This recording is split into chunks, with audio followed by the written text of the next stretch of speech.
Hello friends, आज का video है डायबिटीज़ पेशेंट को अपनी स्किन की केयर कैसे करनी चाहिए। क्योंकि डायबिटीज़ एक बहुत ही कॉमन समस्या है हमारे देश में और काफ़ी लोग इससे परेशान रहते हैं और वो नॉर्मली अपने रूटीन में ऐसे फंसे रहते हैं, जैसे शुगर चेकअप करना, शुगर लेवल चेक करना, डायबिटीज़ का ट्रीटमेंट, मैनेजमेंट, डाइट, एक्सरसाइज। तो वो अपने स्किन केयर पे बिल्कुल ध्यान नहीं दे पाते, जो कि डायबिटीज़ पेशेंट के लिए बहुत ज़्यादा ज़रूरी है कि वो अपनी स्किन पे प्रॉपर ध्यान दें। क्योंकि स्किन की समस्या एक डायबिटीज़ पेशेंट में बहुत जल्दी होने लगती है और वो आगे चल के उनको बहुत परेशान करती है। और इसलिए मैंने ये वीडियो बनाई है ताकि लोग इसको देखें। अगर कोई डायबिटीज़ का पेशेंट अगर वो देखता है तो वो इसको समझे, इसको अप्लाई करे, या आपके कोई आसपास डायबिटीज़ पेशेंट हो तो आप उसको वीडियो शेयर करिए या उसको इस वीडियो से जो आपको नॉलेज मिलती है उसको बताइए, ताकि उसका पेशेंट का फ़ायदा हो और उसको घर में ही आराम मिल जाए, बहुत जल्दी उसको डॉक्टर के पास ना जाना पड़े। तो मेरी एक कोशिश है और देखिए, अगर आप इस वीडियो को पूरा देखेंगे तो आपको काफ़ी चीज़ें पता चलेगी। स्किन केयर रूटीन में जो सबसे पहली चीज़ एक डायबिटीज़ पेशेंट के लिए ज़रूरी है वो है एक अच्छा सा मॉइस्चराइज़र चुनना और उसको प्रॉपर तरीके से अप्लाई करना। मॉइस्चराइज़र आपका ऐसा होना चाहिए जो क्रीम या ऑइंटमेंट के फॉर्म में हो, जो कि लोशन की तुलना में ज़्यादा आपको बेनिफिट करेगा। आपको मॉइस्चराइज़र लगातार जब भी आपकी स्किन आपको ड्राई लगे लगाते रहना है। मॉइस्चराइज़र आपका फ्रेगरेंस फ्री होना चाहिए, पैराबेन फ्री होना चाहिए। आप जब भी कहीं बाहर जाते हैं तो आपके पास एक मॉइस्चराइज़र होना चाहिए, ताकि आपको जब भी लगे कि आपकी स्किन ड्राई हो रही है तो आप उसको अप्लाई करें। मॉइस्चराइज़र को लगातार यूज़ करने से डायबिटीज़ पेशेंट में फ़ायदा ये होगा, क्योंकि डायबिटीज़ पेशेंट की स्किन बहुत तेज़ी से ड्राई होने लगती है, जिसके कारण से स्किन में क्रैक्स हो जाते हैं, अल्सर हो जाते हैं। क्रैक्स होने के कारण बैक्टीरिया या फंगस की इन्फेक्शन काफ़ी कॉमन हो जाते हैं। इचिंग बढ़ सकती है ड्राई स्किन होने के कारण। स्किन इचिंग करने से भी फर्दर आपके नाखून से इंजरी हो सकती है, जिसके कारण से इन्फेक्शन के चांस और भी बढ़ सकते हैं। अगर हम एक अच्छा सा मॉइस्चराइज़र जो क्रीम या ऑइंटमेंट के फॉर्म में हो, पैराबेन फ्री हो, फ्रेगरेंस फ्री हो, अगर हम इसको यूज़ करते हैं तो इससे हमें ये सब स्किन की ड्राइनेस से काफ़ी राहत मिलेगी। स्किन मुलायम रहेगी, स्किन का बैरियर फंक्शन जो हमें तरह तरह के इन्फेक्शन से बचाता है वो बना रहेगा। तो इस प्रकार से अगर हम इस मॉइस्चराइज़र के स्किन रूटीन को, वैसे तो मॉइस्चराइज़र का स्किन रूटीन सबको फॉलो करना चाहिए, लेकिन अगर आप एक डायबिटीज़ पेशेंट हो तो आपके लिए सबसे ज़्यादा ज़रूरी है कि आपको प्रॉपर मॉइस्चराइजेशन अपनी स्किन को देना ही देना है, जिससे आप फर्दर कई तरह की प्रॉब्लम से बच सकते हैं। जैसे अभी मैंने बताया कि जैसे bacteria, fungus infection, ulcer, itching, cracks, फोड़े फुंसी होना, फॉलिकुलाइटिस, फरंकुलोसिस, इन सब समस्याओं से काफ़ी हद तक बच सकते हैं। तो एक अच्छा सा मॉइस्चराइज़र चुनिए। ऐसा नहीं कि मॉइस्चराइज़र बहुत कॉस्टली हो। मॉइस्चराइज़र में सेरामाइड होना चाहिए। सेरामाइड वाले मॉइस्चराइज़र आपको काफ़ी ज़्यादा बैरियर फंक्शन देंगे। अगर आपको एलर्जी होती है तो आपके मॉइस्चराइज़र में सिर्फ वाइट सॉल्ट पैराफिन या लिक्विड पैराफिन होना चाहिए, इसके अलावा और ज़्यादा चीज़ें उसमें नहीं होनी चाहिए। तो वो आपको, अगर सेंसिटिव स्किन है तो और इससे बिल्कुल भी दिक्कत नहीं होगी, जिसको आप आसानी से यूज़ कर सकते हैं बिना किसी भी इरिटेशन के। क्रीम या ऑइंटमेंट के फॉर्म में होना चाहिए, लोशन की तुलना में ज़्यादा फ़ायदा करेगा।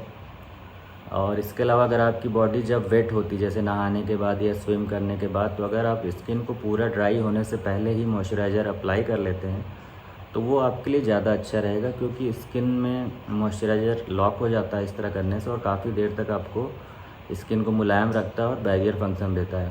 तो पहली चीज़ अभी तक हमने ये समझी कि एक डायबिटीज़ पेशेंट के लिए एक अच्छा सा मॉइस्चराइज़र होना चाहिए, जो क्रीम या ऑइंटमेंट फॉर्म में होना चाहिए, पैराबेन फ्री होना चाहिए, फ्रेगरेंस फ्री होना चाहिए, सेरामाइड उसमें होना चाहिए। अगर वो सेंसिटिव स्किन है तो वाइट सॉल्ट पैराफिन या लिक्विड पैराफिन का मॉइस्चराइज़र होना चाहिए। डायबिटीज़ पेशेंट में नेल का इन्फेक्शन होना बहुत ही कॉमन है, तो इसलिए आप रेगुलर एक अपने नेल पे या नाखून पे नज़र रखते रहिए। अगर डायबिटीज़ पेशेंट के नाखून में डिसकलरेशन हो, यानी उसका कलर चेंज हो रहा हो उसमें स्वेलिंग आ रही हो, उसमें पेन हो रहा हो, उसमें से कुछ डिस्चार्ज या पस जैसा निकल रहा हो, तो ये आपके लिए एक साइन है कि आपको तुरंत ही किसी डर्मेटोलॉजिस्ट या स्किन के डॉक्टर के पास जाकर उसका ट्रीटमेंट लेना है। क्योंकि नेल का इन्फेक्शन कभी कभी बहुत ज़्यादा दिक्कत कर सकता है, प्रॉब्लम कर सकता है। वो पूरे आपके हाथ में भी फैल सकता है। सेलुलाइटिस जैसी कंडीशन भी हो सकती है जिसमें आपका स्किन में पूरा इन्फेक्शन फैल जाता है और जिसमें आपको एडमिट भी होना पड़ सकता है। इसलिए अगर आप अपने प्रॉपर चेकअप करते रहिए नेल का।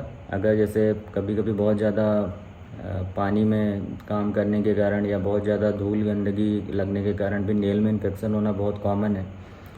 तो डायबिटीज़ पेशेंट के लिए बहुत ज़्यादा ज़रूरी है कि अगर नेल में कुछ ऐसा चेंज देखता है कि जैसे नेल का कलर चेंज हो रहा है, नेल के आसपास कुछ पस डिस्चार्ज हो रहा है, नेल में पेन हो रहा है, नेल एरिया में या नेल के पास के फिंगर्स में पेन हो रहा है, तो वो तुरंत उसको एक सीरियस कंडीशन समझे और अपने स्किन डॉक्टर या डर्मेटोलॉजिस्ट के पास ज़रूर दिखाए। डायबिटीज़ पेशेंट की एक सबसे कॉमन समस्या हो सकती है जो हमारे स्किन फोल्ड होते हैं, जैसे हमारे आर्म पिट्स, हमारे ग्रोइंस या जांघ के पास के एरिया, हमारे चेस्ट में या ब्रेस्ट के नीचे का फोल्ड, जहाँ पे दो स्किन आपस में मिलती है। ये ऐसा हिस्सा होता है हमारी बॉडी का जहाँ पे स्किन का इन्फेक्शन होना बहुत ही ज़्यादा कॉमन है। तो एक डायबिटीज़ पेशेंट में ये चीज़ और ज़्यादा दिक्कत कर सकती है। इसलिए एक रेगुलर इंस्पेक्शन या रेगुलर जांच एक डायबिटीज़ पेशेंट को करते रहना चाहिए कि जहाँ पे भी उसके फोल्ड है, जहाँ पे भी दो स्किन आपस में मिल रही है, तो ऐसी जगह पे जैसे नॉर्मल नहाने के बाद या स्विम करने के बाद आपको वहाँ पे कोई भी अच्छा मॉइस्चराइज़र लगाना है। आपको प्रॉपर चेकअप करते रहना है। अगर कोई भी वहाँ पे बैक्टीरियल इन्फेक्शन या फंगल इन्फेक्शन या कोई फॉलिकुलाइटिस या फोड़ा फुंसी या कुछ ऐसी चीज़ें आपको दिखती है, तो अगर आप अपने पास किसी स्किन डॉक्टर को दिखाते हैं तो उसको तुरंत कांटेक्ट करिए और उसके बताए हुए क्रीम या ऑइंटमेंट या दवा को यूज़ करिए। क्योंकि अगर आप ऐसा नहीं करते हैं तो ये इन्फेक्शन आगे चल के आपको बहुत ज़्यादा दिक्कत दे सकता है। क्योंकि ये जगह जो होती है जहाँ पे दो स्किन मिलते हैं, जहाँ स्किन फोल्ड्स होते हैं, ये इन्फेक्शन यहाँ बहुत तेज़ी से फैलता है। और अगर आप कोई गलत क्रीम या ऑइंटमेंट अप्लाई करते हैं तो ये इस जगह पे उसका साइड इफ़ेक्ट भी बहुत ज़्यादा होता है। क्योंकि इन जगहों पे क्रीम या ऑइंटमेंट अगर आप गलत लगाते हैं तो बहुत देर तक रुक सकती है, जिसके कारण से वहाँ इन्फेक्शन और ज़्यादा फैल सकता है। और जो नॉर्मल लोगों में तो फैलेगा ही, लेकिन डायबिटीज़ पेशेंट में वो इन्फेक्शन बहुत ही तेज़ी से फैल सकता है। इसलिए अगर आपको ऐसा लगता है तो आप पहले रेगुलर चेकअप अपना करते रहिए कि जो आपके स्किन फोल्ड्स हैं, जैसे आर्म पिट्स, ग्रोइंस या जांघ के पास, सीने के पास, ब्रेस्ट के नीचे, तो यहाँ फोल्ड्स होते हैं, वहाँ पे इन्फेक्शन हो सकता है। वहाँ नमी रह सकती है या एक्सेसिव नमी के कारण वहाँ पे इन्फेक्शन पनप सकता है, बैक्टीरिया फंगस पनप सकते हैं वहाँ पे। इरिटेशन होने के कारण, स्वेटिंग के कारण वहाँ पे ब्रेक्स हो सकते हैं, क्रैक्स हो सकते हैं, जिसके कारण वहाँ पे फर्दर इन्फेक्शन हो सकता है। तो अगर ऐसा आपको लगता है तो आप किसी भी स्किन स्पेशलिस्ट को दिखाइए और उनके बताए हुए क्रीम या ऑइंटमेंट या दवा को यूज़ करिए, ताकि ये इन्फेक्शन बहुत जल्दी से जल्दी ठीक हो सके और आपको आगे बहुत ज़्यादा परेशानियों से ना जूझना पड़े। अगली बात जो बहुत ज़्यादा ज़रूरी है कि आप नहाते वक्त एक वार्म वाटर का यूज़ करें या कोल्ड वाटर का यूज़ करें, लेकिन बहुत ज़्यादा हॉट वाटर का यूज़ ना करें। वार्म वाटर जिसे नॉर्मली हम लोग जैसे गुनगुना पानी कहते हैं, नॉर्मल बॉडी टेम्परेचर का वाटर है, उसका यूज़ करें। अगर आप बहुत ज़्यादा हॉट वाटर यूज़ करते हैं तो आपकी स्किन बहुत ड्राई हो जाएगी। और जैसे मैंने पहले बताया कि डायबिटीज़ पेशेंट की मेन समस्या है स्किन का ड्राइनेस। तो आप जो जो चीज़ें ऐसी यूज़ करते जाएंगे जो स्किन को ड्राई बनाती जाएगी, तो आपका ड्राई से स्किन से रिलेटेड जैसे इचिंग, क्रैकिंग, इन्फेक्शन, ये सब समस्याएं बढ़ती जाएंगी। तो ये भी बात आपको ध्यान रखनी है कि आपको नहाते वक्त पानी वार्म लेना है, ना कि बहुत ज़्यादा हॉट वाटर लेना है, या नॉर्मल वाटर भी यूज़ कर सकते हैं। डायबिटीज़ पेशेंट के लिए एक जो बात बहुत ज़रूरी है वो कि नहाते वक्त या बात करते वक्त आप एक बहुत ही सॉफ्ट क्लिनज़र यूज़ करें। बहुत ही हार्श या बहुत ही हार्ड सोप या बहुत ही फ्रेगरेंस वाला बॉडी वॉश या सोप या शैम्पू ना यूज़ करें। आप लगभग fragrance free, deodorant free soap या शैम्पू यूज़ करें, फेस वॉश यूज़ करें, क्योंकि अगर आप बहुत ज़्यादा हार्श केमिकल, हार्श क्लिनज़र या बहुत ही फ्रेगरेंस या डिओड्रेंट वाला फेस वॉश, बाथिंग बार या शैम्पू यूज़ करते हैं तो एक डायबिटीज़ पेशेंट की स्किन को ये काफ़ी जल्दी इरिटेट करेगा, जिसके कारण आपको इरिटेशन बढ़ेगी और फर्दर आपकी स्किन और डैमेज होगी और जिससे आपको आगे और ज़्यादा इन्फेक्शन या ड्राइनेस और ईचिंग की समस्या काफ़ी बढ़ जाएगी। तो ऐसा क्लिनज़र चुनिए जो सॉफ्ट हो आपकी स्किन पे, फ्रेगरेंस फ्री हो, डिओड्रेंट फ्री हो, बहुत ज़्यादा हार्श ना हो, पीएच उसके आपकी बॉडी के अकॉर्डिंग हो और उसको बहुत ज़्यादा आप उसको ऐसा भी ज़रूरी नहीं कि आप डेली अपनी बॉडी पे सोप या शैम्पू अप्लाई ही करें। एक डायबिटीज़ पेशेंट को हम लोग सलाह देते हैं कि आप रेगुलर सोप ना अप्लाई करें। आप अगर हफ्ते में 2 या 3 दिन भी सोप अप्लाई करते हैं तो वो आपके लिए अच्छा रहेगा। कुछ पार्ट हमारे बॉडी के बहुत ज़्यादा ड्राई होते हैं, जैसे लेग हुआ, आपका फोर आर्म हुआ, हैंड हुआ, तो ऐसी कंडीशन में आप बहुत ज़्यादा उसमें डेली सोप ना यूज़ करिए। हैंड वॉश चुनते समय ऐसा हैंड वॉश यूज़ करिए जिसमें आपका पीएच बैलेंस हो, बहुत ज़्यादा हार्ड केमिकल्स ना हो, सॉफ्ट हो आपकी स्किन पे और बहुत ज़्यादा बार बार हैंड वॉश ना करें क्योंकि वो आपकी स्किन को ड्राई करेगा, इरिटेट करेगा, जिससे आपको बहुत ज़्यादा इचिंग होगी, उसमें और भी स्किन में क्रैक्स आएंगे, इन्फेक्शन होगा।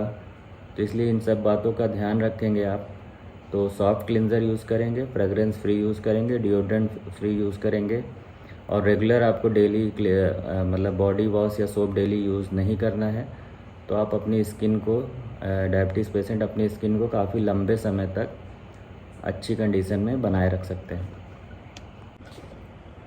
दूसरी चीज़ जो एक डायबिटीज़ पेशेंट के लिए बहुत ज़रूरी है कि रोज़ रात में सोने से पहले अपनी एड़ियाँ ज़रूर देख लें या अपने पैर के नीचे तलवों को ज़रूर देख लें, क्योंकि कभी कभी जो एड़ियाँ धीरे धीरे फटने लगती हैं या क्रैक होने लगती हैं वो आगे चल के काफ़ी ज़्यादा क्रैक बढ़ जाता है, जिसमें आगे चल के बैक्टीरिया या फंगस इन्फेक्शन हो सकता है और जिसको ठीक होने में फिर काफ़ी समय लगता है और ज़्यादा तकलीफ़ होती है।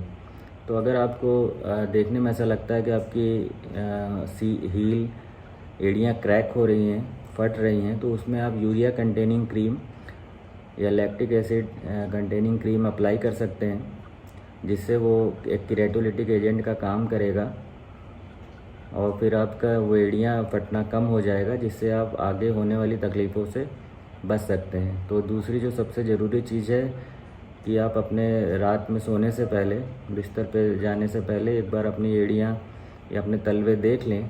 अगर उसमें कोई दिक्कत हो तो उसमें दवा अप्लाई करें, क्रीम अप्लाई करें या यूरिया कंटेनिंग, अगर एड़ियाँ फट रही हैं तो यूरिया कंटेनिंग क्रीम अप्लाई करें, जिससे आपको काफ़ी फ़ायदा मिलेगा।